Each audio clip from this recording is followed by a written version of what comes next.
ಚಿಕ್ಕ ದೇಹದ ಒಳಗೆ ಇಡೀ ಬ್ರಹ್ಮಾಂಡದ ಮಹಾಶಕ್ತಿನೇ ಅಡಗಿದೆ ಅಂತ ಯಾರಿಗೆ ತಾನೇ ಊಹಿಸೋಕೆ ಸಾಧ್ಯ?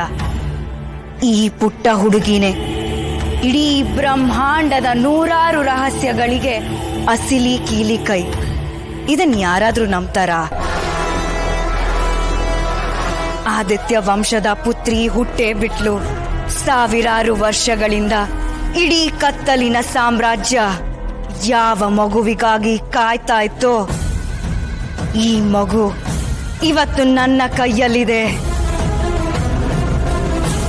ಈ ಜಗತ್ತಿನಲ್ಲಿ ಪ್ರತಿಯೊಬ್ಬ ರಾಕ್ಷಸನನ್ನು, ಪಿಶಾಚಿಯನ್ನು ಎಬ್ಬಿಸುವಂತ ಮಹಾಶಕ್ತಿ ಇದು. ಅಮರತ್ವ ಬೇಕು ಅಂತ ಆಸೆ ಪಡೋ ಪ್ರತಿಯೊಬ್ಬರಿಗೂ ಈ ಶಕ್ತಿ ಬೇಕೇ ಬೇಕು. ಈ ಶಕ್ತಿ ನನ್ನ ಕೈಯಲ್ಲಿದೆ, ಈ ರಕ್ತಾಕ್ಷಿ ಮುಷ್ಟಿಯಲ್ಲಿದೆ. ಇನ್ನು ನಾನು ಅಮರಳಾಗ್ತೀನಿ, ನಾನು ಅಮರಳಾಗ್ತೀನಿ.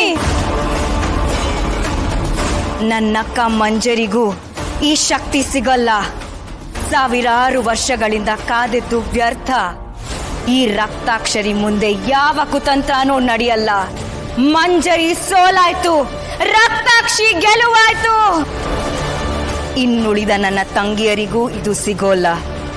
ಈ ಜಗತ್ತನ್ನ ಆಳೋದು ಕೇವಲ ನಾನು ಮಾತ್ರ, ಈ ರಕ್ತಾಕ್ಷರಿ ಮಾತ್ರ.